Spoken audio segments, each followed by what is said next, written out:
Hello student, Shahid Khan educational academy में आपका teacher engineer Usman Khan आपको वेलकम करता हूँ अपने चैनल पे। तो क्लास में physics new book chapter number 1 का जो टॉपिक है हम पढ़ने लगे हैं, इंटरनेशनल सिस्टम ऑफ यूनिट्स। तो इसके अंदर हम base quantities, drive quantities, base unit, drive units पढ़ेंगे, फिर आगे प्रीफिक्सेस भी पढ़ेंगे।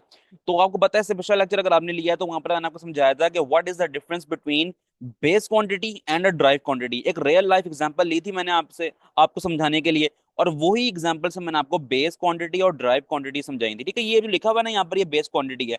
तो पिछला लेक्चर लेके आ जाओ, तो वो आपको कॉन्सेप्ट समझ आ जाएगा। तो हम बेस क्वांटिटी, ड्राइव क्वांटिटी को जस्ट आज पढ़ लेंगे, जिस तरह पढ़ लेंगे, और इजाफी जो बातें यहाँ पर हैं वो भी हम समझने की कोशिश करेंगे। तो आपने बिल्कुल बोर नहीं होने दूंगा मैं आपको इस लेक्चर में। तो आपने इस लेक्चर के साथ बंधे रहना है, और छोटी सी वीडियो करेंगे और सब कुछ समझ लेंगे इसमें। तो लेक्चर पूरा देखना है आपने। तो मैं उम्मीद करता हूँ लेक्चर अगर आप पूरा देखेंगे तो आपको ये मजीद आज की जो बातें, आज का लेक्चर है वो आपको अच्छे से समझ आ जाएगा, आपको कहीं और से समझने की जरूरत ही नहीं पड़ेगी। ओके, अब हम स्टार्ट करते हैं। स्टार्ट हम यहाँ से करेंगे, जो हमारे पास यहाँ पर टॉपिक का नाम गिवन है वो है इंटरनेशनल सिस्टम ऑफ यूनिट्स। ठीक है, अब इसको पढ़ते हैं, ये क्या लिखा हुआ है यहाँ पर। अब हुआ ये था कि 1961 में एक मीटिंग हुई थी जहां पर 7 डिफरेंट टाइप्स की ना बेस क्वांटिटीज को मुंतखब किया गया था कि यही बेस क्वांटिटीज होंगी जो कि हम आने वाले वक्तों में भी इस्तेमाल करेंगे। मिसाल के तौर पे, अगर किसी ने लेंथ मेजर करनी है ना, तो वो उसके लिए यूनिट इस्तेमाल करेगा मीटर का। अगर किसी ने मैस मेजर करना है तो वो उसके लिए इस्तेमाल करेगा किलोग्राम का यूनिट। तो इसी तरह मैं अगर आपसे कहूंगी, जिस फोन के आप अभी मेरी वीडियो देख रहे हैं, तो इस फोन का वजन अगर आपसे मेजर करने को कहा जाए, आपसे कहा जाए यार इसका फोन का वजन मेजर करो, तो आप ये कहेंगे कि यार इस फोन का जो वजन आया है वो आया है 1 मीटर। हरगिज नहीं कहेंगे, इतनी अकल तो आप में भी है। आप कहेंगे यार अगर हमने वजन ही मेजर करना है तो क्यों ना हम किलोग्राम का यूनिट लगाएं, हम कह देंगे 1 किलोग्राम। ठीक है, या फिर आपसे ये कहा जाए कि जहां पर आज जिस कमरे में आप बैठे हैं उस कमरे से दूसरे कमरे का फासला मेजर करो, तो आप फासला कह सकते हैं कि हमारा फासला जो आया है वो आया है 2 किलोग्राम फासला आया है। हरगिज नहीं कहेंगे आप कहेंगे हमारा फासला जो आया है ना वो आया है लेट्स से 100 मीटर्स, तो आप मीटर्स में इसका जवाब देंगे। तो यही वो बेस क्वांटिटीज हैं जिनको इस 1961 की मीटिंग में एक्सेप्ट किया गया था कि हम ये बेस क्वांटिटीज और इसके लिए ये फलाना स्पेसिफिक यूनिट को हम इस्तेमाल करने लगे हैं। ठीक है, तो यही लिखा था, international committee on weights and measures in 1961 में जो मीटिंग हुई है उसमें बताया गया था कि सिस्टम का कंसिस्ट ऑफ 7 बेस यूनिट। जो पूरा हमारा सिस्टम होगा वो कंसिस्ट करेगा 7 बेस यूनिट्स पे। ठीक है, बुनियादी जो यूनिट्स होंगे वो 7 होंगे। इसके अलावा इसके इस with the help of these base units हम आगे ड्राइव यूनिट्स को भी ड्राइव कर लेंगे। ठीक है, ड्राइव यूनिट्स को भी हम बना लेंगे अपने हिसाब से जो हमें चाहिए होंगे। ठीक है, वो भी हम पिछले लेक्चर में डिस्कस करके आ चुके हैं, मजीद आज भी देख लेंगे। तो आपसे ना याद क्या करना है इसमें, आपने जस्ट ये याद करना है यहाँ पर कि इंटरनेशनल सिस्टम ऑफ यूनिट क्या होता है, यहां से लेकर आपने यहाँ तक इसकी डेफिनेशन याद कर लेनी है। ठीक है, ये जरूर याद कर लेना। ओके, अब हम पढ़ते हैं बेस यूनिट। हमारे पास लेंथ है, तो लेंथ का यूनिट जो है ना, वो ये बेस क्वांटिटी है, इसका यूनिट है लेंथ। बेस क्वांटिटी है और इसका यूनिट मीटर हो गया। मैस एक बेस क्वांटिटी है, इसका यूनिट होगा किलोग्राम, और सिंबल देख लो आप, ऊपर लगा मीटर, नीचे लगा किलोग्राम है। इसी तरह टाइम का सेकंड्स हो गया, टेम्परेचर का केल्विन हो गया। अच्छा देखो ना, अब टाइम ना मजीद चीजों में भी मैयर हो सकता है, जैसे कि टाइम को हम मैयर करते हैं मिनट्स के अंदर भी, हम टाइम को मैयर करते हैं आवर्स के अंदर भी। ठीक है, लेकिन एक बुनियादी यूनिट रख लिया सेकंड्स, फिर इसके सेकंड्स को लेते हुए आपने अगर जो कन्वर्जन करनी है कर लो, सेकंड्स को कन्वर्ट कर लो और में, मिनट्स में, जिस तरह आपका दिल जाता है। ठीक है, बेस लेकिन बुनियादी यूनिट जो है ना आपने इसका टाइम का सेकंड ही रखना है। ओके, हमारे पास एक बेस क्वांटिटी है टेम्परेचर, टेम्परेचर को मेजर करेंगे केल्विन में। इसी तरह हम सेल्सियस में भी मेजर कर सकते हैं इसको। ठीक है, और हम फॉरेनहाइट में भी मेजर कर सकते हैं टेम्परेचर को, लेकिन हमने एक बुनियादी यूनिट केल्विन रख दिया ताकि हमारे पास मजीद कंफ्यूजन ना हो। अब कहीं पर भी दुनिया में, कहीं पर भी साइंटिफिक एक्सपेरिमेंट्स में या किसी भी जगह पे बातें होंगी ना टेम्परेचर के हवाले से, तो हम वहां पर कोई भी टेम्परेचर बताएंगे कि फलानी चीज कितने टेम्परेचर पे जाके बॉयल होती है, कितने टेम्परेचर पे जाके वो मेल्ट होती है। तो ये सब क्वांटिटीज अगर हम बता रहे होंगे ना, फिजिकल और केमिकल प्रॉपर्टीज टेम्परेचर से रिलेटेड, तो हम केल्विन में ही आंसर देंगे। अगर जिसका भी दिल करेगा वो कन्वर्ट कर लेगा उसको सेल्सियस के अंदर या फिर फ़ारेनहाइट के अंदर। ठीक है, ये होती है बेस क्वांटिटीज का यूनिट, ताकि ना मिक्सअप ना हो। पाकिस्तान में अगर हम टेम्परेचर मेजर कर रहे हैं सेल्सियस में, और अमेरिका में मेजर कर रहे हैं फ़ारेनहाइट के अंदर, तो फिर यहाँ पर थोड़ा सा ना मसला हो जाएगा। तो इसलिए पूरी दुनिया के जो साइंटिस्ट है ना, उन्होंने यही तय कर लिया था कि यार हम जो भी ऑब्जर्वेशन एक्सपेरिमेंटेशन करेंगे तो उन सब में यही यही बेस क्वांटिटीज के साथ इन्हीं का यही बेस यूनिट इस्तेमाल करेंगे, ताकि फिर हमें कन्वर्जन करते करते मजीद हमारा टाइम जाया ना हो। ओके, इसी तरह अगर हम ये पांचवा पढ़ें, तो पांचवे में हमारे पास जो बेस क्वांटिटी है वो है इलेक्ट्रिक करंट, और इसका यूनिट है एम्पेयर। तो इलेक्ट्रिक करंट जो हमारे घरों में आता है उसको हम एम्पेयर में मेजर करते हैं। आपने अक्सर सुना होगा 1 एम्पेयर, 2 एम्पेयर, 3 एम्पेयर। आपके जो अप्लायंसेस होती हैं, फ्रिज हो गया, यूपीएस हो गया, इस तरह की जो अप्लायंसेस होती है उस पर लिखा होता है, ठीक है। और इंटेंसिटी ऑफ लाइट, लाइट की शिद्दत वो मैयर होती है कैंडेला के अंदर। और अमाउंट ऑफ सब्सटेंस मैयर होती है मोल के अंदर, ठीक है। मोल की शॉर्ट फॉर्म एमओएल है। अब मोल क्या होता है? अगर आपको मोल समझने का बहुत शौक है तो फिर क्लास 9 की केमिस्ट्री के अंदर मैं ये टॉपिक पढ़ा चुका हूँ डिटेल के साथ, ठीक है, कि मोल क्या होता है। तो वहां पर जाके भी आप उसका लेक्चर ले सकते हैं। तो टॉप राइट कॉर्नर में मैं आपको उसका लिंक दे दूंगा, तो मोल समझ लेना। चैप्टर नंबर 4 है क्लास 9 केमिस्ट्री न्यू बुक का ना, तो वहां पर मैंने समझाया था बड़ी डिटेल से, तो आप वहां जाकर समझ सकते हो इसको कि मोल क्या होता है।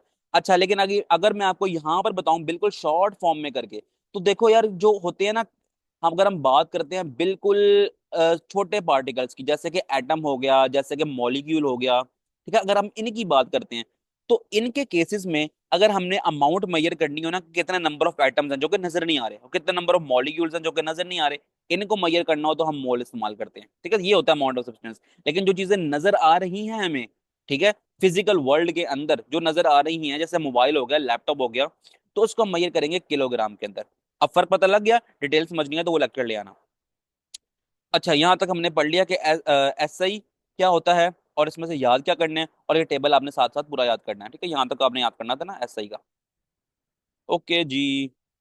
नेक्स्ट चलते हैं हम ड्राइव यूनिट्स पे, लेकिन इसके साथ साथ हम पहले हम पढ़ेंगे इस टेबल को, और टेबल को समझने की कोशिश करते हैं। ड्राइव क्वांटिटीज निकली किससे हैं? बेस क्वांटिटीज से, जो कि पिछले पिछले लेक्चर में समझा चुका था मैं कि किस तरह निकली हैं। एक रियल लाइफ एग्जांपल के साथ समझाया था मैंने। अब यहाँ पर देखो, एक हमारे पास ड्राइव क्वांटिटी है एरिया, ठीक है। एरिया का जो ड्राइव यूनिट है वो हो गया मीटर स्क्वायर, ठीक है। स्क्वायर मीटर पढ़ लो, मीटर स्क्वायर पढ़ लो, इट्स अप टू यू, आपकी मर्जी है।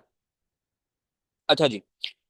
अब यहां पर हम कह सकते हैं कि ये स्क्वायर मीटर कैसे आया, देखो। अब ये ड्राइव क्वांटिटी किससे निकली है? बेस क्वांटिटी से। अब बेस क्वांटिटी कौन सी बेस क्वांटिटी से निकली है? ये निकली है लेंथ वाले से। क्यों? अगर हमसे कहा जाए कि हमने मैयर करने हैं किसी भी चीज की, आपके हाथ में फोन है ना, आपने फोन की लंबाई और फोन की चौड़ाई मैयर करनी है, तो आप करेंगे लेंथ, लंबाई, जो कि मैयर होगी मीटर्स में, और चौड़ाई मैयर करेंगे जो कि भी वो भी मैयर होगी मीटर्स के अंदर। तो क्या ख्याल है, मीटर इंटू मीटर नहीं हो गया? यहां पर देख लो, एरिया हो गया लेंथ इंटू ब्रेथ, ठीक है, लंबाई और चौड़ाई। मोबाइल की मैयर कर रहे हैं लंबाई और चौड़ाई, तो ये लेंथ भी मीटर मैयर होगी और ब्रेथ भी मीटर मैयर होगी। तो ये मीटर मीटर क्या दो तरह की बेस यूनिट्स नहीं हो गए हैं? आपका जवाब होगा हाँ, बिल्कुल बेस यूनिट्स हो गए हैं दो। मीटर भी बेस यूनिट है और दूसरा वाला मीटर भी बेस यूनिट है। तो मीटर मीटर मल्टीप्लाई होगा तो बन जाएगा मीटर स्क्वायर, ठीक है। तो ये हमने एरिया को, जो कि एक ड्राइव क्वांटिटी है, उसको हमने निकाल लिया किससे? बेस क्वांटिटी से। आगे बात समझ। अगले बात पे चलते हैं, वॉल्यूम। वॉल्यूम होता है length into breadth into height, ठीक है। तो लेंथ भी मैयर होती है मीटर में, ब्रेथ भी मैयर होती है मीटर में, हाइट भी मैयर होती है मीटर में। तो ये हो गया मीटर मीटर मीटर, हो गया मीटर क्यूब। तो हमारे पास आ गया ये, ठीक है। मीटर भी एक बेस यूनिट है, ये भी बेस यूनिट है, ये भी बेस यूनिट है, तीनों मीटर बेस यूनिट है। तो ये हमने बेस यूनिट की हेल्प से क्या कर लिया?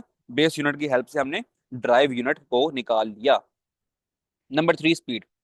स्पीड निकला है मीटर पर सेकंड, यहाँ पर हमारे पास का ड्राइव यूनिट लिखा हुआ है ms-1। ms-1 क्यों आया? देखो, m metre divided by second, metre divided by second. तो अगले स्टेप में हम कर सकते हैं मीटर सेकंड को ऊपर लेके आना है, तो क्या करूंगा? s के ऊपर -1 लगा दूंगा। ये बेसिक मैथ का असूल है। तो आपने अगर मैथ पढ़ा है, बिल्कुल समझ आता है आपको मैथ का, तो फिर आपको ये बात समझने में मुश्किल नहीं होगी। तो ms-1 किस तरह बना? तो वो इस तरह बना। यहाँ पर लिखो, लिखा हुआ है यहाँ पर, speed is equal to distance into time. तो डिस्टेंस होता है फासला, फासले को मेजर करते हैं हम किसने? मीटर के अंदर। टाइम, टाइम पढ़ के आ चुके हैं हम। टाइम क्या था? एक बेस क्वांटिटी थी जिसका यूनिट था सेकंड्स। तो ये हो गया बेस यूनिट। तो एम ओवर एस यहाँ पर आ गया। आ रही है ना बातें समझ? आ रही है तो बहुत अच्छी बात है। इसी तरह फोर्स का होता है न्यूटन, फोर्स को मेजर करते हैं न्यूटन के अंदर। न्यूटन के अंदर मेजर कर रहे हैं, इसका मतलब है कि ये भी डिफरेंट बेस यूनिट से ही बना होगा, ठीक है। यहाँ पर देखो, प्रेशर पास्कल है, इलेक्ट्रिक चार्ज वो है कूलम, और जो एंगल है, एंगल होता है रेडियन से, ठीक है। आप मैथ में पढ़ोगे खासतौर पर ट्रिग्नोमेट्री के टॉपिक के अंदर कि एंगल क्या होता है। तो एंगल जब पढ़ लोगे आप, तो फिर आपको ये रेडियन वाली बात भी समझ आ जाएगी, मैथ में डिटेल से समझ आ जाएगी आपको ये। तो ठीक है, फोर्स का जो है वो न्यूटन है। तो मैं अब कोशिश करता हूँ कि आपको ना बता दूं कि ये किस तरह, ये न्यूटन एक ड्राइव क्वांटिटी तो है, लेकिन ये किस तरह निकली है बेस क्वांटिटीज के साथ। देखो, न्यूटन जो फोर्स होता है ना, फोर्स का जो फॉर्मूला होता है वो होता है एम ए, ठीक है। तो एम क्या है? एम है मैस, मैस में होता है किलोग्राम में, और ए क्या है एक्सलरेशन, एक्सलरेशन का यूनिट होता है ms-2।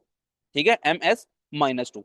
तो किलोग्राम देखो किसका हो गया, किलोग्राम हमने निकाला है बेस क्वांटिटी, बेस क्वांटिटी जो थी मैस, उसका यूनिट था किलोग्राम, तो हमने इस्तेमाल कर ली एक बेस यूनिट इस्तेमाल कर लिया यहाँ पर हमने।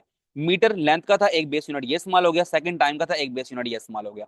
तो हमने तीन मुख्तलिफ बेस यूनिट्स के साथ हमने एक ड्राइव यूनिट निकाल लिया जिसका नाम है न्यूटन। आ रही है बात समझ। अब ये जो प्रेशर है जे, और देखो ये क्वेश्चन है ना प्रेशर वाला, इसको सॉल्व करेंगे, right on the unit of charge. और ये चार्ज वाला, इसको सॉल्व करेंगे। जिस तरह मैंने अभी आपको फोर्स सॉल्व करवाया है ना, उसी तरह, सेम उसी तरह अब हम ये कोई क्विज के अंदर ये दो क्वेश्चन भी सॉल्व करेंगे, लेकिन अभी नहीं, अभी नहीं। अभी हम ये सारी बातें पढ़ लें पहले, फिर जब लेक्चर का थ्योरी समझ लेंगे फिर एंड पर इस टॉपिक पर आते हैं। ठीक है, अभी के लिए हम इसको ब्रेक ब्रेक लगाते हैं, और फिर यहाँ पर ये देखते हैं कि हमने ड्राइव यूनिट्स के अंदर से क्या क्या याद करना है। ओके जी, देखो जी, यहाँ पर लिखा हुआ है कि ड्राइव यूनिट्स बनते हैं किससे, बेस यूनिट से। मैं आपको बहुत सारे मिसालें दे के आ चुका हूँ और समझा चुका हूँ कि किस तरह बने हैं ये। अब जस्ट हम ये बात करेंगे, इसको याद क्या करना है। यहाँ से आओ, the units which are expressed in terms of base unit are called derived units. For example, example के तौर पे आपने इसमें ये एग्जाम्पल दे देनी है। ठीक है, एरिया वाली एग्जाम्पल दे देनी है, बस एक एग्जाम्पल काफी होगी। तो ये ड्राइव यूनिट की होगी हमारे पास डेफिनेशन। बाकी आपने ये पूरा टेबल याद करना है। ठीक है, ड्राइव क्वांटिटीज क्या होती हैं, लिखा हुआ ये है ड्राइव क्वांटिटीज, ड्राइव क्वांटिटीज। ठीक है, ड्राइव क्वांटिटीज क्या क्या है, सात तरह की क्वांटिटीज याद करनी है, इनके यूनिट्स याद करने हैं और इनके सिंबल याद करने हैं। टेबल पूरा याद करना है आपने, और डेफिनेशन क्या करनी थी मैंने बता दिया आपको। इस क्वेश्चन को भी हम लेक्चर के एंड पे जाके सॉल्व करते हैं। आसान सा है, बहुत सिंपल सा है, परेशान होने की बात नहीं है। अभी देखो ये न्यूटन वाला सॉल्व किया था ना हमने, ये देखो दो स्टेप में। सिमिलरली हम इनको भी दो दो स्टेप्स के अंदर सॉल्व कर लेंगे और खत्म करेंगे बस। अच्छा जी, अब हमारे पास नेक्स्ट जो टॉपिक है ना वो आया है S I prefixes. S I prefixes. अब प्रीफिक्सेस समझो क्या होता है। पहला स्टेप देखो, पहला स्टेप ये है कि प्रीफिक्सेस को ना हम रिलेट करेंगे साइंटिफिक नोटेशन के साथ। अब साइंटिफिक नोटेशन क्या भला है, ये नेक्स्ट लेक्चर में पढ़ लेंगे, लेकिन आज भी इसका इंट्रोडक्शन लेंगे। वो कैसे, कोई भी हमारे पास बड़ा नंबर हो, जैसे कि ये बड़ा नंबर, या फिर कोई भी हमारे पास छोटा नंबर हो जिसमें डेसिमल्स आ रहे हो, ठीक है, पॉइंट आ रहे हो, पॉइंट के बाद 0 0 0 0 इस तरह आ रहे हो, ठीक है, इस तरह के कॉम्प्लेक्स नंबर को छोटा करने का अमल कहते हैं हम साइंटिफिक नोटेशन। लेकिन प्रीफिक्सेस कहाँ गए भाई, हम तो प्रीफिक्सेस पढ़ रहे हैं।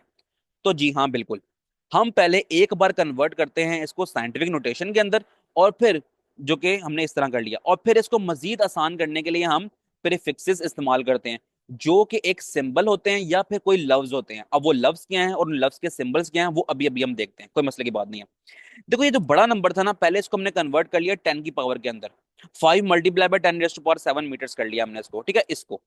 तो कोई मसले की बात नहीं है, ठीक है। साइंटिफिक नोटेशन में हम इसी तरह लिखते होते हैं, 10 की पावर बना लेते हैं किसी को।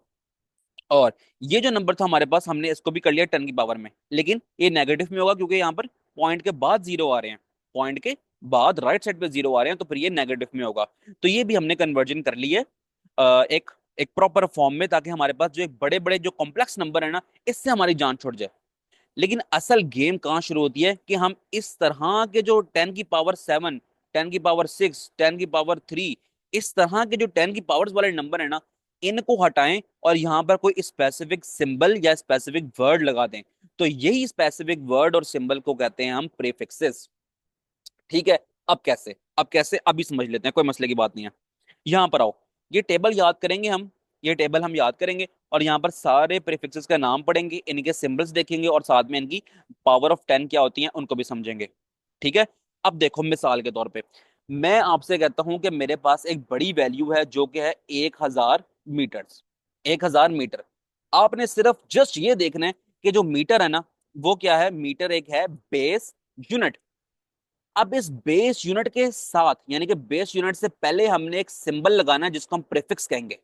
कैसे, एक बड़ा नंबर था, बड़े नंबर को पहले मैं करूंगा 10 की पावर में लेके आ जाऊंगा, 10⁻³ मीटर्स। हाँ, आपका जवाब होगा बिल्कुल मैंने कुछ गलत नहीं किया, बिल्कुल ठीक किया। ये जो तीन जीरो थे इनको मैंने बना लिया 10⁻³ के अंदर, कोई मसले की बात नहीं है, जिसको हम साइंटिफिक नोटेशन में भी आगे करेंगे। अच्छा, नेक्स्ट स्टेप क्या था, अब हमने ये 10 की पावर से छुटकारा पाना है किसी भी प्रीफिक्स को लगा के यहाँ पर। तो मैं यहाँ पर करूंगा, मैं यहाँ पर लिख दूंगा 1। 10⁻³ की जगह मैं क्या लिख दूंगा, 10⁻³ मैं ढूंढूंगा मेरे प्रीफिक्सेस के अंदर, मैंने कोई इस तरह का पढ़ा है जिसमें 10⁻³ आता हो। हाँ, आप कहेंगे बिल्कुल पढ़ा है, किलो पढ़ा है हमने, किलो है 10⁻³। तो मैं करूंगा 10⁻³ की जगह लगा दूंगा यहाँ पर किलो, और मीटर तो मेरे पास वैसे ही मौजूद था तो मैंने यहाँ पर मीटर लगा दिया। ठीक है, तो ये क्या था, अरे यार कहाँ गया, आ गया। ये क्या था, एम, ये एम था हमारे पास एसआई यूनिट। तो हम कह नहीं सकते कि प्रीफिक्सेस, ये के क्या है, किलो, जो कि है प्रीफिक्स। ठीक है, प्रीफिक्स। तो हम क्या ये नहीं कह सकते प्रीफिक्सेस आर द लेटर्स और symbol added before SI unit, यानी कि एम जो कि एसआई यूनिट है, एसआई यूनिट से पहले कोई सिंबल अगर हम लगा दें तो उसको हम प्रीफिक्स बोलेंगे। तो हाँ जी, प्रीफिक्स की डेफिनेशन भी यही है, और प्रीफिक्सेस को जो हमने समझना था वो भी हमने जस्ट एक एग्जांपल के साथ समझ लिया है। कोई मसले मसाइल, उम्मीद है कोई मसले मसाइल नहीं होंगे। तो हमने ऐसे यूनिट से पहले, ऐसे यूनिट से पहले एक कोई सिंबल लगा देना with the help of this table, with the help of this table. ठीक है, इस पूरे टेबल की हेल्प से हमने याद करना है इस टेबल में कि हम कौन सा नियरेस्ट प्रीफिक्स लगा सकते हैं। ठीक है, ऐसे यूनिट से पहले, और एक बड़े नंबर को छोटा करने के लिए। तो ये होता है फिनोमेना सारा प्रीफिक्सेस का। तो मेरा ख्याल है ये पूरा टॉपिक पढ़ाने की अब आपको जरूरत नहीं रही। आप जस्ट क्या करेंगे, यहां से, यहां से लेकर यहां तक, जस्ट यहां तक एक डेफिनेशन याद कर लेंगे, इसकी डेफिनेशन याद कर लेंगे। और एग्जांपल्स भी बीच में ही आ गई हैं, मिली, सेंटी, किलो, मेगा, ये सब बीच में ही आ गई है हमारे पास। ठीक है, तो ठीक है, अब मेरा ख्याल है कि आपको पता लग गया होगा। अब यहाँ पर ना अगर हमने मजीद कुछ और देखना है तो हम कुछ और भी देख सकते हैं, जिस तरह किलो की मैंने एग्जांपल ली है। चलें एक काम करते हैं, यहाँ पर उन्होंने एग्जांपल्स दी हुई हैं, इनको देखेंगे फिर मजीद प्रीफिक्स को समझेंगे। अच्छा, इससे पहले ना इन्होंने कुछ हवाला दिया हुआ है। अब हवाला क्या दिया हुआ है, कहते हैं कि टेबल 1.5 देखो और टेबल 1.6 देखो, और 1.4 भी देखना था, वो जो दो हम ना देख के आ चुके हैं। 1.4 जो है ना ये हमने देख लिया डिटेल से। डिटेल से बस अब क्या दिखाना है मैंने आपको, आप खुद ही देख सकते हैं। ऑटो है, फेमटो है, पीको है, नैनो है, माइक्रो है, मिली है, सेंटी है, डेसी है, किलो है, मेगा है, गीगा है, टेरा है, पीटा है, एक्सा है। इस सबको याद करने, इनके सिंबल्स याद करने, उनकी पावर ऑफ टेंस क्या होती है वो आपने याद करनी है। अब जो टेबल अगर 1.5 1.6 देखने वाला है वो देखते हैं। वो है कुछ कन्वर्जन्स, मे भी आपने छोटी क्लास में पढ़ी होंगी ये बातें। हाँ पढ़ी होंगी, ऑब्वियसली पढ़ी होंगी आपने बातें, लेकिन अब यहाँ पर भी देख लेते हैं। कहता है कि जो 1000 किलोग्राम होता है, देखो वहां किलो आ गया ना, ये क्या था, ग्राम। ग्राम जो था ना वो एक एसआई यूनिट होगा, नहीं sorry, kilogram as a whole पूरा एसआई यूनिट है। तो हम कह सकते हैं कि किलोग्राम ना एक स्पेशल केस है। ठीक है, वो देखो यहाँ बात लिखी भी है, ये लिखी भी है, the kilogram is the only base unit that has a prefixes. तो किलोग्राम जो है ना इट सेल्फ खुद ही एक प्रीफिक्स है। ठीक है, ये एक बेस यूनिट भी है। हमने कहा था ना कि बेस यूनिट से पहले पहले कोई सिंबल लगा दो जो कि प्रीफिक्स हो, और उसकी कोई ना कोई 10 की पावर हो। जिस तरह हमने किलोमीटर, किलोमीटर लिखा था, तो हमने क्या कहा था कि मीटर जो है ना एक बेस यूनिट है और किलो एक प्रीफिक्स है। तो हमने बेस यूनिट से पहले, बेस यूनिट से पहले एक प्रीफिक्स लगा दिया उस किलो को, और किलो होता है 10⁻3। ठीक है, यानी कि हम 1000 लिख सकते हैं उसको। सही है ना, यही बात की थी। लेकिन जो किलोग्राम है वो एक स्पेशल केस है, जो कि इटसेल्फ एक बेस यूनिट भी है और इटसेल्फ एक प्रीफिक्स भी है। चलो बस यहां तक बात ठीक ही हो गई है। अब ये देखो 100 किलोग्राम, 100 किलोग्राम, इसको हम कहते हैं ये बराबर है 1 क्विंटल के, यानी कि 10 क्विंटल। 10 क्विंटल किस तरह हो गए हैं, हम कहेंगे कि 100 × 10 जो कि आ जाएगा 1000। ठीक है, 1000 किलोग्राम वो बराबर है 1 टन के। 10 क्विंटल, ठीक है, वो बराबर है 1000 किलोग्राम के, और 1000 किलोग्राम बराबर है 1 टन के। तो ठीक है, मेरे ख्याल से बात समझ आ गई होगी। तो हम कह सकते हैं कि जो 1 क्विंटल है वो किसके बराबर है, वो बराबर है 100 किलोग्राम के। तो ठीक है ना यहाँ तक बात। और जो 1 टन बराबर है वो है 1000 किलोग्राम के। तो मेरा ख्याल है यहाँ तक बात ठीक है। नेक्स्ट टेबल देखते हैं मैं 1.6 को। 1 मीटर बराबर है 100 सेंटीमीटर के, 1 सेंटीमीटर बराबर है 10 मिलीमीटर के, 1 किलोमीटर बराबर है 1000 मीटर के। ठीक है, किलोमीटर वाली बात हम पहले भी करके आ चुके थे जब प्रीफिक्स समझ रहे थे। 1 मिलीमीटर बराबर है 10⁻³ मीटर्स के, 1 सेंटीमीटर बराबर है 10⁻² मीटर्स के, 1 किलोमीटर बराबर है 10⁻³ मीटर्स के। तो ये सारे की सारी बातें आपने याद करनी है। अगर आप ये सारी बातें याद कर लेंगे तो फिर ये जो क्विक क्विज लिखा हुआ है यहाँ पर, इसको मिटाता हूँ मैं जरा। ये जो लिखा हुआ है क्विक क्विज, इसका जवाब भी आप खुद दे सकते हैं। अच्छा जी बच्चों, टेबल नंबर 1.6 देखने के बाद हम इस काबिल हो चुके हैं कि हम इन चार छोटे से न्यूमेरिकल्स को हम सॉल्व कर लें। ठीक है, कोई ऐसे मसले की बात नहीं है इसमें। हमने पढ़ा है कि मिलीमीटर को मीटर में कन्वर्ट करना है, तो कैसे करेंगे, तो 5000 मिलीमीटर होगा 5000 डिवाइडेड बाय 1000 मीटर। ठीक है, तो आंसर आ जाएगा हमारे पास 5। ये तीन तीन जीरो से कट गए। नेक्स्ट हमारे पास है 50,000 सेंटीमीटर। अब सेंटीमीटर को कन्वर्ट कर रहे हैं हम किसके अंदर, मीटर्स के अंदर। तो कैसे करेंगे, हम बिल्कुल इसी तरह करेंगे कि 50,000 लिखेंगे, ऊपर नीचे कर देंगे डिवाइडेड बाय 100, तो हमारे पास आंसर आ जाएगा मीटर के अंदर।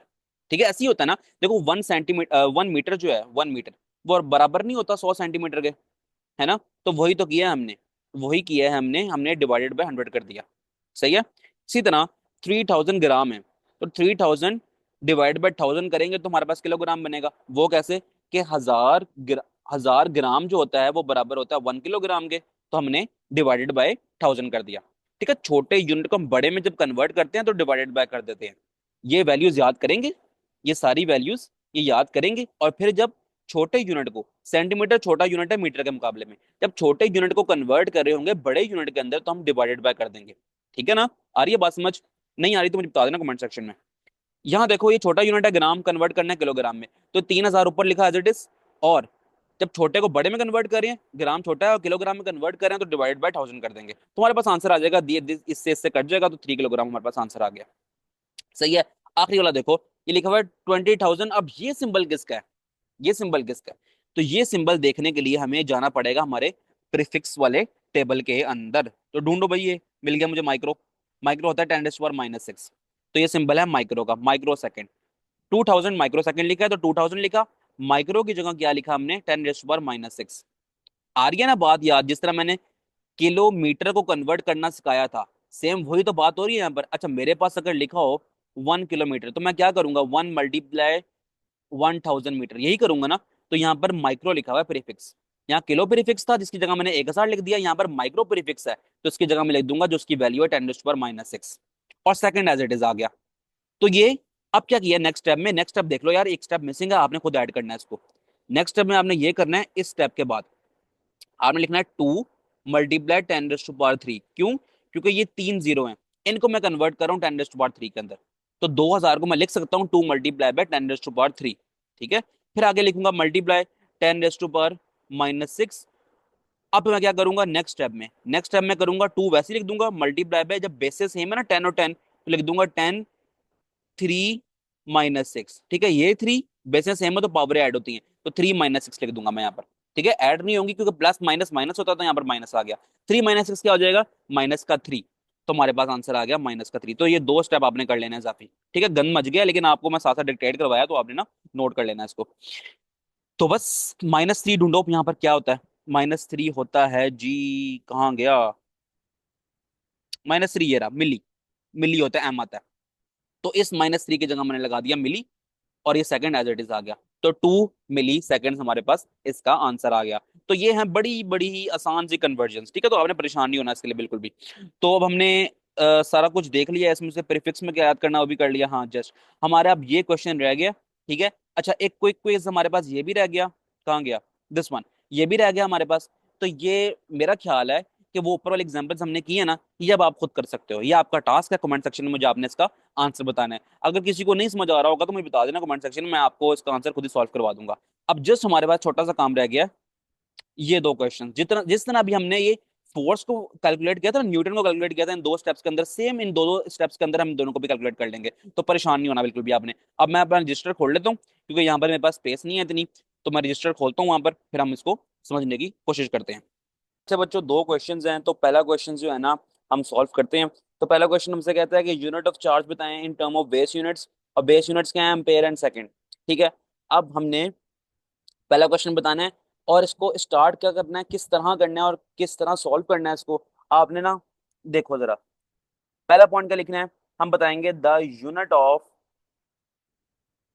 Of charge is coulomb. ठीक है ना। यूनिट चार्ज का क्या है, कूलम है।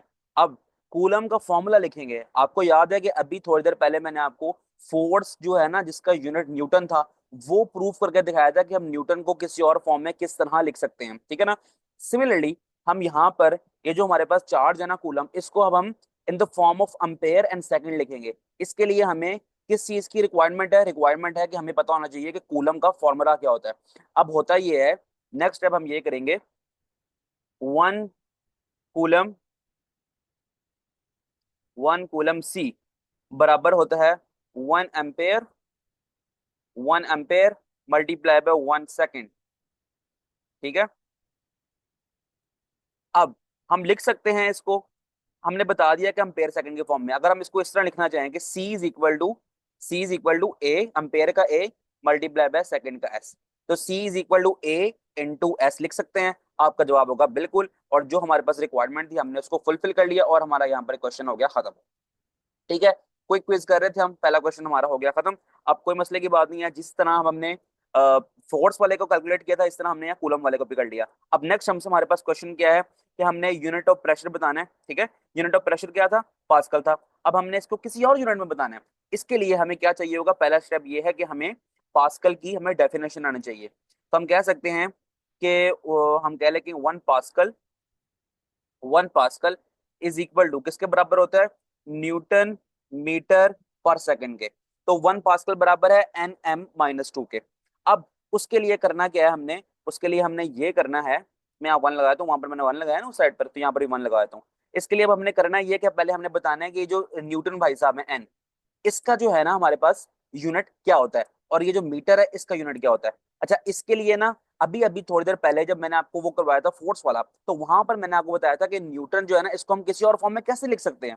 तो हम नेक्स्ट स्टेप ये करेंगे, for the value of N, हम ये कहेंगे कि as F is equal to M A. ठीक है, F is equal to M A, तो हम इसको लिख सकते हैं F is equal to, mass होता है किलोग्राम में मैयर और एक्सेलरेशन होता है ms-2 के अंदर मैयर। ठीक है, अब नेक्स्ट स्टेप हमारा क्या होने लगा है, नेक्स्ट स्टेप में हम ये लिखेंगे कि हमारे पास जो फोर्स है, फोर्स का यूनिट क्या था, न्यूटन, और न्यूटन बराबर किसका हो गया। अच्छा, एक स्टेप और कर लेते हैं, हमने यूनिट्स लिखे ना, तो यहाँ पर आप फोर्स की जगह ना न्यूटन लिख दो, कि Newton is equal to kg/m²। ठीक है ना, एफ की जगह हमने एफ का यूनिट लिख दिया जो कि न्यूटन है, और एम का जगह हमने एम का यूनिट लिख दिया जो कि केजी है, एक्सेलरेशन की जगह हमने ms-2 एक्सेलरेशन का यूनिट लिख दिया है। इसी तरह अब n is equal to kg/m², हो गया। अब ये यहाँ पर ना, ये देखो ये इस हिस्से में, यहाँ पर अब हम इसकी वैल्यू पुट करेंगे। ठीक है, कोई परेशानी वाली बात नहीं है, बहुत सिंपल है, बहुत ईजी है, इसको हम आराम से पुट कर सकते हैं। अब आपने क्या करना है कि जो पास्कल था ना, उसको हम कहेंगे कि 1 पास्कल, PA पास्कल बराबर हो गया, न्यूटन की जगह मैं पुट करने लगा हूँ वैल्यू kg/m², की, और यहाँ पर m-2 पहले से मौजूद था ना। ठीक है, मीटर जो है हमारे पास पहले से मौजूद था -2 की फॉर्म में, तो यहाँ पर मैं m-2 की फॉर्म में भी इसको लिख सकता हूँ। अच्छा जी, नेक्स्ट स्टेप हमारे पास क्या होगा, हम ये लिख सकते हैं कि 1 पास्कल बराबर है kg, एम देखो यहाँ पर कुछ भी नहीं है पावर, तो पावर 1 कहेंगे इसको हम। ठीक है, यहाँ पावर 2 है, तो एम को हम एक बार लिखेंगे 1-2, और एस को -2 पहले से। तो 1 पास्कल हमारे पास बराबर हो गया kg, एम 1 में से -2 करो तो माइनस का 1 आ जाएगा, और एस हमारे पास आ जाएगा -2। तो हम इसको ये इस तरह लिख सकते हैं, kg मीटर इनवर्स और सेकंड -2। ठीक है, इस तरह आप इसको लिख लो। अगर आपने और फॉर्म में किसी लिखना है, बल्कि यहाँ पर लिख लो, अगर आपका दिल करे तो एक और फॉर्म लिख सकते हो, 1 pascal is equal to, negative वाले हैं ना उनको नीचे ले जाओ, एम यहाँ कर लो, s2 कर लो, ठीक है, स्केयर कर लो। तो मेरा ख्याल है कि यहाँ पर आपको कोई परेशानी की बात नहीं है, मेरा ख्याल है कि यहाँ तक स्टॉप कर देना, लेकिन लेकिन लेकिन अगर करना चाहो एक और स्टेप में, तो आप इसको यहाँ पर भी कर सकते हो। तो यार बहुत सिंपल है, बहुत ईजी है। आपको अगर अभी भी समझ नहीं आया ना, तो आपने मुझे कमेंट सेक्शन में बताना है, तो मैं आपको मजीद आसान तरीके से बताने की कोशिश करूंगा। तो बस अब हम इस लेक्चर को खत्म करते हैं, काफी डिटेल से लेक्चर हो गया। जिस तरह आप लोगों ने क्लास 9 केमिस्ट्री न्यू बुक मेरे साथ पढ़ी है मिलके, और बड़ा आपने सपोर्ट किया है, बड़े कमेंट्स अच्छे अच्छे मैं पढ़ता हूँ तो मुझे बहुत मोटिवेशन मिलती है, तो इसी वजह से मैंने ना फिजिक्स भी स्टार्ट किया है। अगर आपको फिजिक्स के लेक्चर्स भी पसंद आ रहे हैं, तो आपने भी वीडियो को लाइक करना, चैनल को सब्सक्राइब कर देना, और डिस्क्रिप्शन में प्लेलिस्ट कर लेंगे, वहां पर क्लास 9 फिजिक्स न्यू बुक के कंप्लीट लेक्चर्स आपको मिल जाएंगे। इसके अलावा चैनल पे जाएंगे ना आप, तो केमिस्ट्री क्लास 9 की ना कंप्लीट लेक्चर्स मिल जाएंगे, और इसके बाद जब फिजिक्स पढ़ लेंगे उसके बाद हम मैथमेटिक्स पढ़ेंगे, और इसके अलावा बाकी सब्जेक्ट इस्लाम में तर्जुमा कुरान वगैरह है उनको भी हम सब पढ़ लेंगे। तो मिलते हैं फिर आपसे नेक्स्ट वीडियो में, अपना ख्याल रखें, अल्लाह हाफिज।